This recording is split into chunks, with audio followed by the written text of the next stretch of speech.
One of the things I think is most important to progress in this world is really the skill of self-reflection.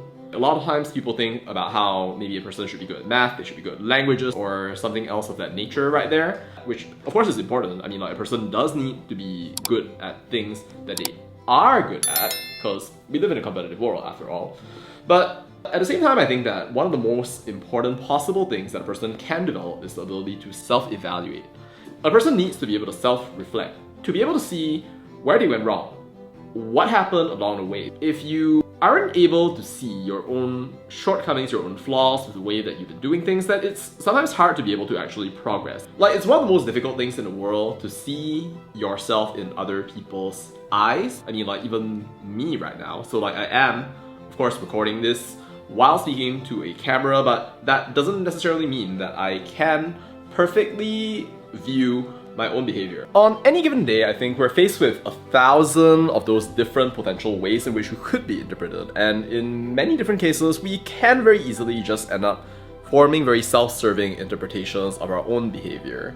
There's actually research that shows that we tend to favor ourselves when it comes to evaluating the way that we do certain things, and that we tend to have a systematically biased way of evaluating our contributions relative to other people. But is it true though? See, the equivalent of not caring about objective results is taking part in a race, losing, and then disputing the results because you feel that no matter what, you must have run faster than everyone else. We like to believe that we are the winners and also the conquerors, that all that we do is correct while everything else that people do in this world is wrong.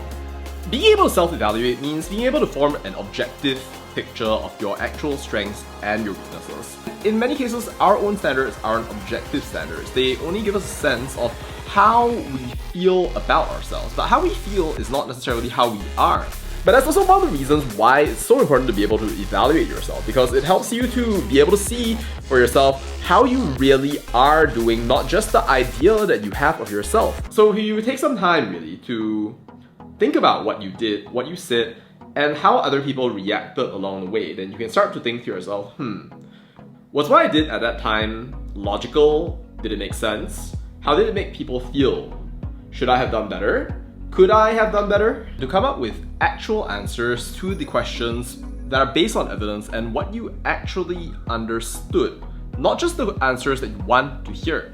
It's so easy to delude yourself with comfortable lies that tell you a wonderful picture about yourself as a hero and everybody else as a villain. But if you keep yourself trapped in that hole of thinking of yourself as the definition of good, then you'll never end up understanding who you are relative to other people. Whether you are the hero, the villain, the good guy, the bad guy, the winner, the loser, the person bringing down the team, or the person elevating it up into the sky. And to deal with this, it's important to not just learn how to self-evaluate, but it's also important to learn how to integrate feedback that other people are giving us about our lives, which means being able to listen, to understand what people are telling us about what we're doing in this world, but somehow, at the same time, being confident enough to know what to listen to, but also what to just filter out in order to make better outcomes for ourselves. If you think about it, all those small kinds of reflections out there, they help build you up into a different person. They affect the kinds of things that you may or may not do at the end of the day. And of course, that is one part of it. So what we are in this world is not just the way that we think about things and what goes on inside here, but instead who we are on the outside, right? Like, whether or not we actually are able to accomplish something meaningful with the people around us, whether or not we are actually able to develop a skill or create something that is actually built on the reflections that we have right there. I mean, if you simply reflect and you think about like what you did or didn't do, but then you don't change your behavior, it ends up just becoming maybe idle thinking. At the end of the day, simply because you know things, that doesn't mean that you end up living a better life. Knowledge times action equals to power. The power that you have is a function of the knowledge that you have and the action that you take. So I think Jim Kwik mentioned this right here, and shout out to Alan for actually introducing this to me. So yeah, as you move forward, I encourage you not to just think about yourself and also to self-evaluate, but also to consider ways in which you can take action, small, simple, practical things that you can do in order to just make your life a little bit better than it was before.